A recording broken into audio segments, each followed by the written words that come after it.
Hello everyone, good morning and welcome to Living My Promise Saturday live sessions. Today we have with us Dr. Suhas Darwekar. Dr. Suhas Darwekar is one of our signatories who has pledged to donate 50% of his wealth for philanthropic causes. We are very happy to have you, sir. Thank you for coming online. Thank you and good morning all. Good morning. I'll be asking few questions to Dr. Suhas Darwekar. Before which, let me explain about Living My Promise. Living My Promise is an initiative for ordinary Indians with a net worth of above 1 crore who can come forward and pledge 50% or more of their wealth for philanthropic causes. They can choose to give to any causes they want either in their lifetime or in their wills. One of our signatories is here with us. While I ask questions, if you have any questions that you would like to ask Dr. Suhas Darwekar, please feel free to ask them in our comment section. I will take those questions with Dr. Suhas Darwekar. Good morning, sir. Good morning. Yeah.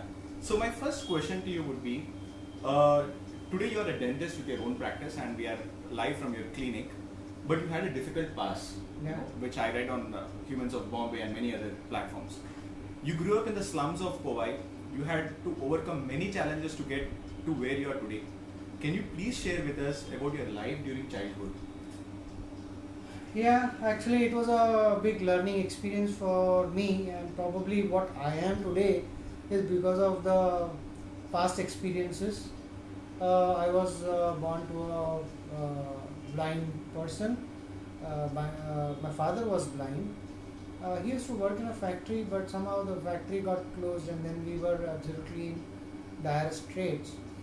There are a lot of people, lot of institutions which helped us. The prominent one being my school itself. When they saw that this boy is interested in studies and wants to grow up, and saw that his father is very insistent that the kid should study, they waived off all the school fees, and there are a lot of things that were made available to me in the school. The school was a private school actually. It's a North Bombay Welfare Society High School at Ghatkopar. And the experience that I got there was such a wonderful thing that it has made me into what I am today. Positivity starts from the very childhood, it seems. It's set, and that's what I got from the very childhood. It's not that I never got any negative experiences. I did get a lot of them, but I never gave a thought to it. I always clung to the positivity part, and that's how I am what I am today. But tell us some of how was your childhood? Like if you can speak a little bit, like some of the challenges that you faced that you read, if you can share those. Childhood, as I said, was very tough. Like, getting a square meal was a big deal. Uh, on both our sides, we used to stay in the slums. So getting to the school from Powai to Ghatkopar was again a big task. So a lot of buses from Larsen and Toubro, L&T, used to start early in the morning at 5 o'clock or 5:30 from Powai, and they used to go to Ghatkopar to pick their employees. So the drivers of the bus knew about me, and then they were gracious enough to pick me up and drop me to the school. So that was how my traveling part was taken care of. There were a lot of neighbors who were as poor as me, but then they used to give me 10 paise whenever I wanted to go by bus to my school or whatever. So the poorest of poor, irrespective of caste, community, religion, helped me. And that was one part. Another part was, as I said, having a square meal was difficult. So our neighbors used to give us meals. That is how we survived. Actually, sometimes when I talk with my sister, I say that it's a miracle that we survived those times, because how we survived, we know. That apart, food was always a big issue for us. So it was such a big issue that when I joined my dentistry, um, as a normal procedure in physiology department, you check your blood. and my hemoglobin was detected as 5.3. The normal level is 14.5. The doctors and all my friends were surprised ki how can you even stand at such a low hemoglobin level. And I could trace back only to one thing, that is malnourishment, improper food that I was having during my childhood. Whatever we could have, we were having it. So I think that tells the entire story. But only thing is, as I said, despite that, I was extremely attached to reading. Probably, that is one thing which was my escape from the poverty or poor status. I used to read a lot and probably get engrossed in that. Even a small chit of paper lying somewhere, I used to pick it up, read. So that's what I developed a wonderful habit, and probably that is one habit that took me through till here. So, Yeah. Okay. For viewers who are watching, if you want to ask any questions to our signatory, Mr. Dr. Suhas Darvekar, please write in the comment section on Living My Promise page. I will take those questions and ask Dr. Suhas. So, Dr. Suhas, this is another question for you. What does it take to support a family while putting yourself through education and rising up to become a doctor against all odds? Many things. See, I personally feel even a well-to-do person today has to face a lot of odds. Like you're seeing a lot of recession around, lot of things. One thing I always tell from my own experience is never let go of the positivity around you. There are a lot of positivity and negative things coming around. See to it that negative things filter out and only the positive things stay with you. That is how actually I turned in for the charity thing also, because I realized one thing, that the way I came out was tough, and probably the most biggest turning point of my life was education. That turned me from an absolute poor person to a dentist, which I am today. And if you cling on to a positive thing which you feel can change your life of your family, do cling to it and let go of all the negativity. I'm sure you'll find a path, and you don't need any big guru or something like me to tell you that. It's obvious and it's the universal truth. Yeah. So you're saying education has played a big role in your life? Yes. And, Education is the probably biggest turning point in my life, and I'm sure it's been a biggest turning point in the life of many people who are absolutely downtrodden and live in abject poverty. That is one thing that can really lift you out of the poverty of the difficult times. Poverty is one of the difficult times. There are many different type of difficult times that can come to you, but I'm sure education can lift you out of all difficult times, because you say in our community says that Lakshmi is very chanchal. Money can come and go, but Saraswati never leaves you once it comes to you. It is always with you. It will always help you in whatever way you are, whatever place you are. For viewers who are watching this interview, if you have any questions that you want me to ask Dr. Suhas, please leave in the comment section. That's really very nice what you said about taking positivity and keeping it always with us. But tell us about the people or institutions that supported you at various points of time in your life. Do you think you would have made it this far without their support? What role they had in your life journey?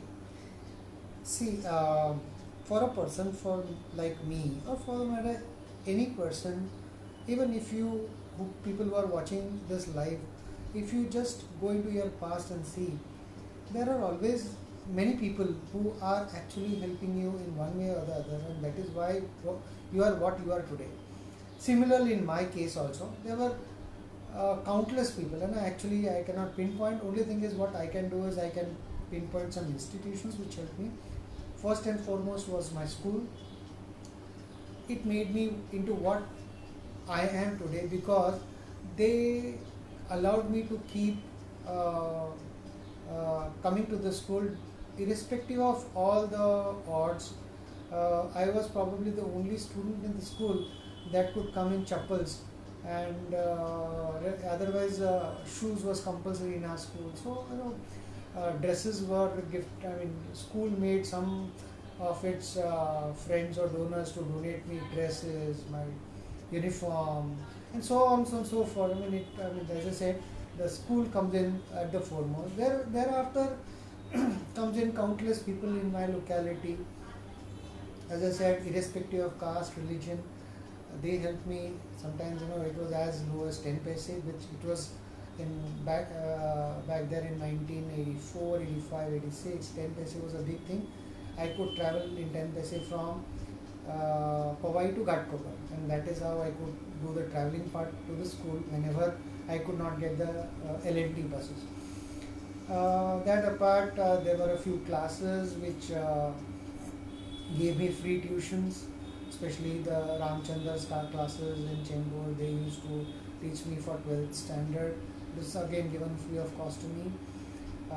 Then another institution called as Each One Teach One, which paid my dentistry fees. I coming from a very poor family, the fee was waived off for me as a free ship. But then in dentistry you need a lot of equipments and instruments. So those instruments were very expensive. So Each One helped me in those instruments, in the books that were there. That apart, we have a very famous NCP MLA right now, Mr. Malik Nawab from Kudla constituency. He helped me a lot, pay me my 10th standard fees or the 10th standard fees for the 10th board and 12th board fees, whatever the small amount was needed. He was always at the beck and call. He helped me a lot. So there are a lot of people actually who helped me, and I was just discussing this particular matter with my patient yesterday. He was interested in joining me in a charity. I told him one thing. See, basically, there's a lot of positivity around. There's a lot of positive people around. Unfortunately, we are trained in such a way that we see only negativity. So if you just, in a class of 100 people, there are only 1 or 2 negative people, but unfortunately, they are always highlighted. The remaining 98 people who are good are seldom given any space in our brain to register that there is a lot of positivity. So actually, in this India or the world, especially India, I would say, is surviving on the positivity of countless people like you and me who have done many good things. I might be doing some good charity and all those things in a formal way, but I'm sure everybody of you listening, not listening, and your families must be doing some good work in some small way, and surely, and that is what actually is running the entire show. But do you think you would have made it this far without their support? Not possible. Not possible. Absolutely not possible. Yeah. So, what was your path to success? Is it education alone that helped you break your cycle of poverty? No, probably the secret of my success, as I said, is being positive. Despite all the difficulties, sometimes it was, you can say, there were extreme difficulties. In 9th standard, I just could not go to the school because we were so bad in that stage that reaching the school was difficult. So almost half of my 9th standard I could not attend school. But only thing is, I never let go of the positivity. Again, in 10th standard I bounced back. The story goes that actually in 9th standard I just scraped through my 9th standard. I was actually promoted to 10th standard because I failed by a few marks in mathematics, and I was given some grace marks, 4 or 5 grace marks in mathematics to be promoted to 10th standard. But in 10th standard, I got 141 out of 115 mathematics. So it's all I feel it's all the situation, the circumstances that make or break you. Difficult circumstances comes in everybody's life. The only thing is take it as a positive tool in your life to change yourself and people around you, rather than uh, thinking about it too much and then just falling prey to it. Yeah. So we have a question from Mr. Siddharth Patel. He's asking, sir, what according to you should be a pivotal support system that can help people coming from a childhood such as yours, where the idea is to promote people with weak economic background to ensure they look at mainstream careers? Uh, What should be that pivotal support system that can help? I feel the biggest support system that anybody can have first is yourself. You have to support yourself. Until unless I am positive, I am strong enough, however good support I get, it's of no use. So the support itself starts from the person who needs support. Secondly, the family support is very important. You need to have a positive family. Actually, at least a neutral family, but not in my family, nobody were educated. But fortunately for me, they were never negative about education. So even though they didn't support me for my education, they never said no for education. They were always okay. You want to do it, go ahead. So first of all comes you, then comes your family, and then comes your societal support. Problem with societal support is to search for such a kid is an extremely difficult task. If supposedly I want to support somebody, and if I go searching for somebody, it is very difficult. There's a reason, and I tell you, since I come from the same background, people who are coming from an extremely difficult background are extremely shy. Why?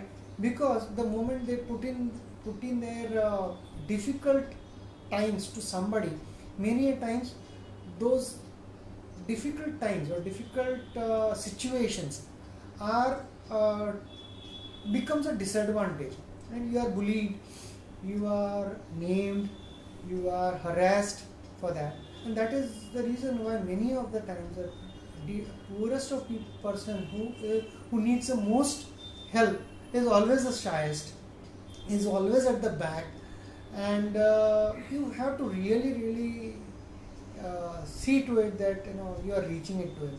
And reaching to such a person is an extremely difficult task until unless you have an absolute knack to check it out.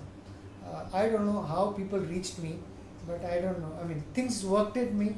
It might not have worked in many other people, but I was probably the chosen one by the God to be helped and to be noticed. Yeah. So we have another question from Sudarshan Suchi. What were the responses of your immediate family and friends to you signing up to Living My Promise? My family is always actually supporting. I would say we are into charity since 2003. I've been working with, initially we used to work with the tobacco de-addiction thing, because being a dentist I used to see a lot of oral cancer cases, and I thought that I should do something about it. So we ran the oral cancer awareness campaigns and tobacco de-addiction campaigns, and everything was funded from my own funds. I didn't ask any money from anybody. In the last 5-6 years we have been working in the tribal students, because I know education is a transforming factor, and that is why I thought of doing something for the students itself, from the tribal poor, where help is extremely necessary, and there we distribute cycles. So we have distributed almost 600 cycles to them, so that they don't drop out of the school because of the commuting part. And we have spent almost, if you calculate it, around 5,000 rupees a cycle. We have spent almost, or we have, I would not say spent, we have contributed almost amount of around 30 lakh rupees. So that has always been from my friends, families, people who know me. So my family was always supporting. Fortunately for me, I have a wonderful wife, Vidya. She supports me on all my madness. And see, I am a dentist, but then that is my whole single source of income. My wife doesn't work, and despite all these constraints, I've been able to pull forward with my charity, and that is why when this concept of living my promise came in, I thought that is a good thing, and people should join in. Actually, there's nothing wrong in joining in. It's all positive. It shows your intention. See, basically, you might not actively contribute anything. I'm sure everybody must be actively contributing in one way or the other. Probably, giving notebooks to your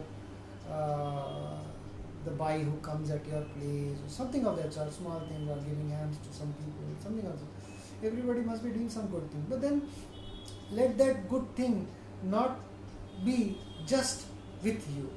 Show your intention to people. As I said, positivity is seldom shown, and negativity instantly is visible. So it's high time that people who are positive, people who care, people who want to do something, come forward, show your intention, so that people know that it's not just the US where few people like Bill Gates and all are doing big charities. There are countless people in India also. They may not be as big as Bill Gates or Warren Buffett, but they are also doing phenomenal work in small things. And I'm sure you all are also doing those phenomenal work. The only thing is show the intent. And showing the intent is signing on this wonderful portal. And I'm sure that will. Secondly, I feel one of the biggest transforming factor in a person's life is the group that you are associated with. If you are associated with a group that eats tobacco, you'll automatically start eating tobacco after some time. If you are associated with a group that is into all bad things, so you automatically will start having that. So once you are associated with a wonderful group like this, I am sure you'll have lot of wonderful ideas flowing in. And at some point of time, not today, maybe after next, maybe in a year's time, maybe 10 years time, there might be some good idea that might click, and that might change your life of your family, and the huge number of people that might benefit from your good ideas. So being associated with this wonderful group is, biggest thing that I feel should happen. I hope after listening to Dwarkar, many more people will come on board and sign up to Living My Promise. I'm looking forward to that. We have another question from our fellow signatory, Atula Kapoor. She's asking, what was it that helped you break the cycle of negativity surrounding you and realize your dreams? I don't know, I was always brought with, probably I was born with a lot of positivity. I'll just tell you one recent example, how I took positivity in some negativity. In the year 2000, I lost my family, my mother, father pretty early, and then I had my sister who was younger to me by 5 years, and she took care of us, and we used to actually call her mother. So in the year 2000, she was about to be married in March or April, and in 1999 December end, she came up with a very severe kind of disease of spinal cord, which is extremely rare in India, and within a month's time she succumbed to it. So I was absolutely shattered, she did so much things for us, and then when it was time to reciprocate, she was no more. So I was in kind of depression for 6 months. Meanwhile, my elder daughter was born. My other sister delivered a baby boy, but unfortunately I was unable to come out of it. Then I said, okay, this is not the way I should conduct myself. Yeah. And then we said, okay, since she did something for us, let us do something for her, at least in the memory of her. And we started with the charity that we are running right now is Sangeeta Darvekar Charitable Trust. And you can see how this negativity was turned into a huge positivity for us, and today we have transformed so many lives that we don't even know. So we have touched for oral cancers. Our documentaries are throughout the world. It is supposed to be one of the best documentaries on oral cancer. We are there on website with our web address of oralcancerawareness.org. If you go on Google, it is ranked pretty high. That apart, the tribal work that we do, cycle is just one part of it. We do a lot of other activities like lectures on sex education, sexual abuse. So we have touched countless people. So, find positivity in negativity, and that's how you can transform yourself and people around you, family, your friends, and the society around you can be transformed.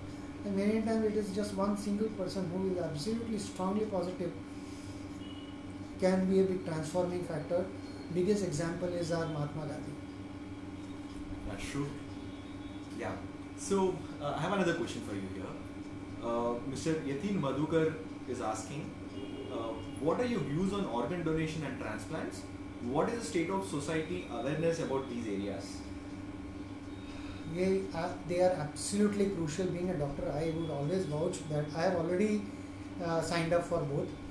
And but unfortunately, still society is pretty conservative about donation, because people say, especially in our Hindus, that the body should be burnt in toto, otherwise you don't reach heaven or Vaikuntha, whatever it is. But I am of the strong view that whatever, the hell or the heaven is here. We have not seen anything beyond our life, and why not do something when you are alive, or at least when you are dead, and when your part of the body can be of help for many people. It's an absolute essential thing, I feel, because anyway your body parts, everything is going to be burnt or cremated or whatever. But they would be absolutely useless for anybody any time. So at least one thing is for sure, that nobody likes to accept, but it's a universal fact that death is inevitable. We all are going to die someday. So why not do something good, at least when we die? For viewers who are watching, if you have any questions for Dr. Narvekar, please write in our comment section. Dr. Narvekar, I have another question for you. Having been through such a difficult journey, you still have pledged to give back 50% of your wealth, in a blink of eye by merely reading a WhatsApp forward, right? How did you get the confidence or courage to do that? I don't know. You don't need confidence and courage. You just need the intent. I said it's just the intention that matters. I personally feel pledging 50% of your, because I am already into charity, I always feel that whatever I am is because of the society around, and it's my prerogative to give back to the society as much as I can. Today I am giving the most important part of my life, that is time.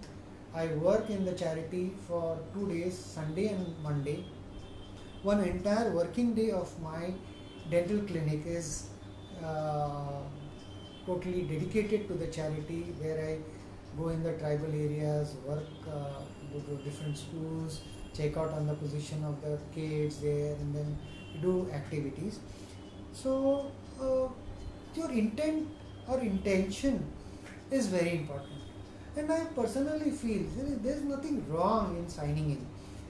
This is a very voluntary kind of thing. Nobody is going to pressurize you. This is, you have to basically give a part of 50% of your wealth, whatever you are. Only once you are dead, or your partner or your spouse is no more in this world, and the wealth that you have accumulated is of not much of value for anybody. Probably your kids are settled down, they don't need any financial help from you, and you both are no more. So what is the use of the help if it's just lying here and there? If a part of it goes to some philanthropic cause for some good thing, for getting some change in the life, probably many students like me would be saved, or many such things.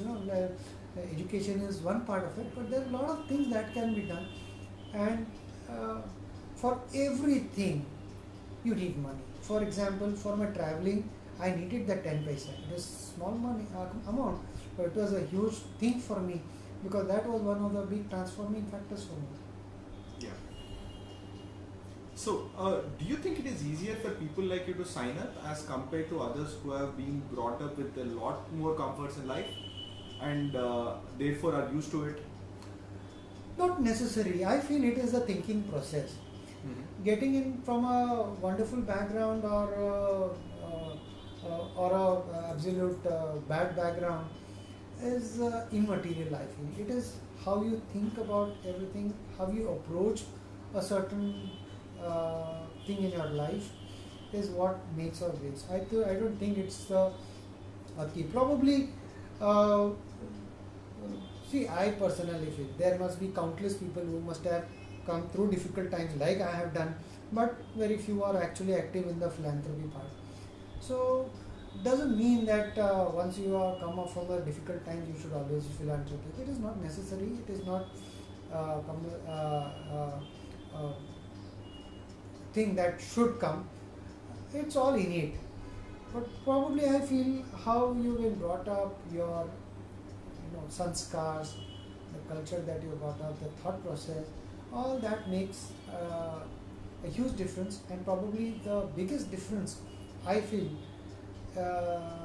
is the support that you get from your family, your wife, your kids.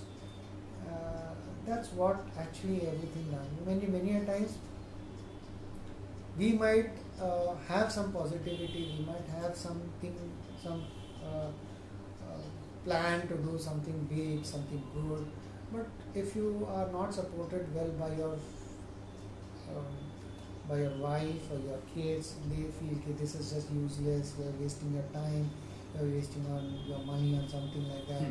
Why not buy a more expensive car with it, or why not buy something expensive, a house with it, or something of that sort of expensive jewelry? Why help that poor kid from the slum, get me some expensive jewelry?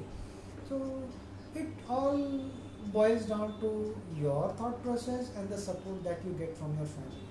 That is what actually is an entire sum total, and I've been blessed.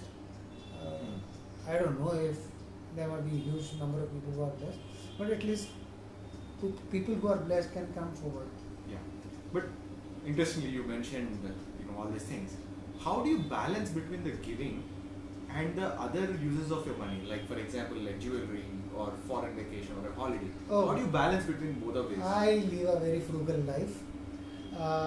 My wife is always complaining that I don't make any jewelry, so I have a very simple vegetarian food. I have hardly any expenses for my food part. Only the biggest expenses that I incur on my food is the fruits that we buy from the market. The rest all I live a very frugal life. I don't have any. I still drive Maruti 800. I'm not changed because I don't wish to buy expensive cars.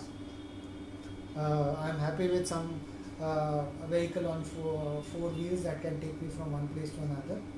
Probably I might discard this car also someday and switch on to something like Ola and Uber, provided they don't charge me exorbitantly whenever I need, or there's some necessity or some occasion. Yeah. Okay, nice. Millions of Indians struggle to pull themselves out of poverty. What do you think an average middle class Indian can do to support those who are impoverished? I feel, as I said, if you want to support somebody who is impoverished, look at me. One transforming factor in me was education. So support education, and I think that would be a biggest supporting factor if you want to support a kid. See, basically, there's a big, nice story which everybody of you must have read or heard somewhere. That it is, it is easier to give a fish to somebody who's begging, and it is a little difficult to teach him fishing. But if you teach him fishing, he will be okay for his life. But if you're giving him fish just then, it's just fulfilling his temporary desire. So make the person strong enough to support himself so that you don't have to support him again and again. And I'm sure once the person is self-sustaining and can support himself, he would support many more people. Yeah. But are you not attracted to expensive cars or fancy lifestyle at all, or do you choose to stay away from them? Like, it's not always there. My wife always, she talks about Jaguars and Audis. So it's not that. See, basically, being a human, we are always attracted to good things, expensive things. But then being attracted and getting an impulse to buy it are two different things. And probably I'm too practical about it. But we also, desire. Everybody has desires. If I say I don't have desire, I would be absolutely like, not telling you the truth. We all have desires. We all have desires of living in wonderful bungalows and driving expensive cars, going on business class trips, on vacations on every 6 months or every 3 months. But then desires are okay. You can, you need not fulfill all your desires. It's not that we never go out of to have vacation. We do have vacation, but then we have vacations where we budget ourselves and stick to the budget. Like in last 5-6 years, we have been to Kashmir, and we had gone to Srinagar by air, and unbelievably we could fill. It was a 10 or 12-day trip, and we could fill the entire trip in 60,000 rupees for all 4 of us. We are very sorry. Just give us a second. Yeah. Yes, that's really nice, Dr. Suhas. Girish Batra has a question. He's asking, how do you attract collaborators to your work? So you do a lot of charity. How are you attracting collaborators to your work? Yeah, actually, many times your work says. You might have wonderful flowery language. You might have a big command over your language. You might present things in a beautiful way. But what really makes or breaks is your work. Your work should speak for yourself, not your words. And once people start seeing your work, you did not speak much. As of today, our charity is entirely supported by my friends, colleagues, people whom I know, people whom I don't know. We have never been supported by any company for CSR activity, never supported by any government. So probably, that is one big plus, I would say, that so many people believed in me, believed in the transparency of me, believed in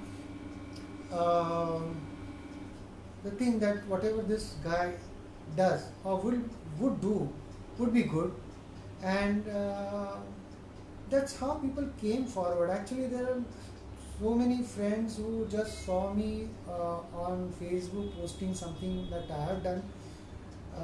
There was a wonderful documentary done on us by Our Better World of Singapore. It's a offshoot of Singapore International Foundation, which is and they came to me, came to know about our work through a regular posting on Facebook. Yeah. They tracked our work. They actually came to the site where we are doing, into the tribal people. Went to a few tribal homes saw the position there, and then they did an entire documentary on us, and the entire documentary was funded by those people itself. So your work shows. You don't have to much many times Yeah. be very glossy or very flowery. with Yeah. your language. Yeah. What is your thought around the lifestyle you provide to your children? Because they'll come back from school with friends who have fancier vehicles and fancier vacations. How do you manage that between with your children? I don't know. See, I've never talked regarding the same, but only thing is we always talk with the kids right from their very childhood is being positive and doing something for the society. Unfortunately for them, for me, I don't know, they have not been demanding at all. They have been happy in whatever way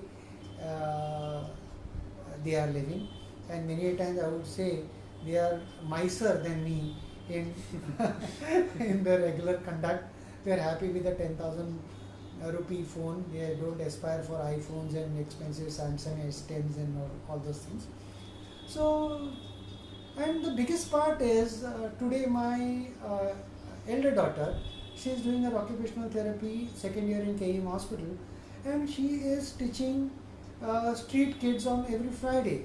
I didn't tell her about this. So this all comes, when kids are always observing their parents. Yeah. And parents are their biggest role models. That's what I feel. So if you are doing something, you did not tell everything to them. They just see, and automatically it inculcates into them. Like there were when we used to have medical camps in the tribal areas, the doctors could not. We used to dispense tablets and medicines to the tribal people there, and the doctors were not trained to make those packets of medicines. So my younger one, she was around 5-6 years old. She used to volunteer and make packets and give it to the students. So they have been active since very, very young age, and probably that is the reason why I don't have to. They don't even expect anything expensive from me. Wow. So you all have to lead by example. Absolutely, you have to. Yeah. So I have another question for you. Why should people give back to the community? What obligation do people have to do anything more than paying their taxes? Why do you think? See, paying in taxes is like a compulsion. You don't have a way out of it unless you are stealing on those taxes. Here, it's all voluntary. Nobody is going to compel you to help anybody. But still, I feel we are all programmed in such a way that we help. Human is a social animal, that's what they say. And being a social animal, you need a lot of people around. And to have a lot of people, you need to be positive, you need to be a bit helping. And that's how things come up. I tell you, I have been, after starting the charities, also even before starting the charities, I have been into many difficult times. How I have been out of the difficult times, I don't know. Is it because I have been doing something positive that I have been repaid by God by some other way? I really don't know. So everybody of us gets into difficult time.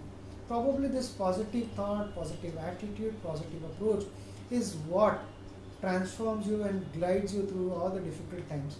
Because as I feel everybody in life goes through positive times and difficult and good times. Unfortunately, we don't remember the good times for a long time, but difficult times is always the longest hour of the day, or probably year of the decade. So those are the times when we need a lot of people around, and we need positive, good people around. Otherwise, when you are wealthy and you are well-to-do, you attract a lot of people, but then they run off once they see that this person is in difficult times. Yeah. See to it that you attract good people when you are in who can help you in difficult time, and that the only way is positivity. Yeah. Spread positivity, positive people will come to you. That's a good message. What is the struggle in growing up? Do you think it is important for children to face struggle as they grow up, or should parents give them all the comforts required? No, parents should never give all the comforts that they are required.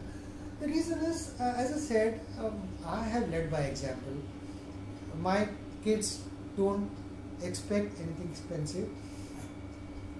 and they are also now programmed in such a way that they don't, even if they start earning tomorrow, they would be more into philanthropy and less into spending into all expensive things. So it was all how we the thoughts are inculcated into it, and I don't think that's very necessary. I mean, these are very obvious. Yeah. Okay. We have another question. How does one balance or prioritize giving voluntarily, being sometimes forced to give, or being made to feel bad about not giving at a particular instance? Giving voluntary is the best thing, I feel. See, as I said, we rarely ask for any money from any of my friends, people whom I know, people whom I don't know. But the money comes in voluntarily. So I always feel it's always better that things come in voluntarily. But at some point of time, you might have a very good friend whom you can force, whom we can say, "Ki nahi, I need your help in this particular thing." So there are certain category of people whom you can force, or you can tell them, "Ki okay, I need your help here," and that's how you have to actually segregate yourself. You cannot force unknown people, but at the same time you have the strength or with your to talk with your friends to ask for something, and you can actually demand with that, and provided he is a very good friend whom would keep up your word rather than making a fun of it, out of it. Yeah. So I have one last question for you. If viewers have any questions, please ask. What message do you have to people who might have many apprehensions to committing themselves to philanthropy and signing up to Living My Promise? I don't know what kind of apprehension should anybody have. As I said, we are all good from heart. It's high time that our intent is shown. Let us go grow a tribe of like-minded people who are positive, who wants to do something about it. And what best way than to signing up to this wonderful program. This is when you sign up to Living My Promise, it's a voluntary thing. You would not be forced before signing in or even after signing in.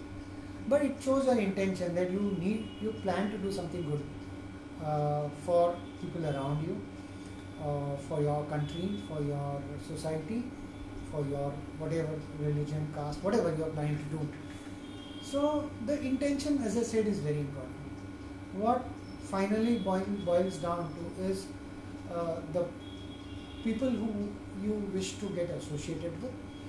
As I said, if you join in here, you will be associated with all positive people who are dedicated, who wants to do some transformation in the society in one way or the other, and that is why they are all coming in, teaming up together.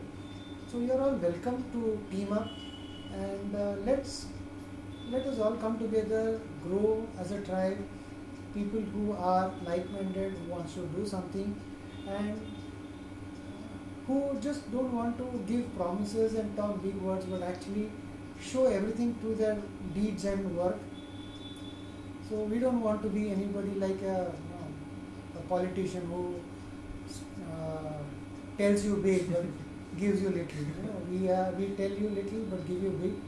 So come across. It will be a wonderful, fantastic place for all of us to be and share our thoughts, share our ideas, give suggestions, so that we can all collectively grow and make our nation into a wonderful place to live in, for not just the well-to-do and well-off people, but even to the most poorest of poor people around us, and they feel that this is the true heaven that anybody searches, and you need not die to see that help. Yeah. Thank you, Dr. Suhas. It was a wonderful session, talking to you. It was And my I pleasure. hope many people will be inspired after listening to you, and they'll come forward and sign up. If not sign up, do more philanthropic or charitable activities, and hopefully they'll be helping many other people in need. And Sure. some act of kindness, some act of charity will transform lives elsewhere. Sure. Thank you so much for your positive message. Thank you, viewers, for taking the time on a Saturday and attending and coming live for this session. We hope you had a fantastic session. Before I sign off, if the message for Living My Promise would be is for anyone to kind of come forward and pledge 50% of your wealth for philanthropic causes. Please do join this tribe. There are 41 people so far who have signed up from across the country doing some fantastic work. It will be very interesting if you also sign up. And also every session, please catch up with us live around 11 a.m. On Living My Promise page. We will be bringing more such fantastic people like Dr. Suhas Darvekar and other people at 11 a.m. every Saturday. Thank you so much for joining us. Have a nice day. Yeah.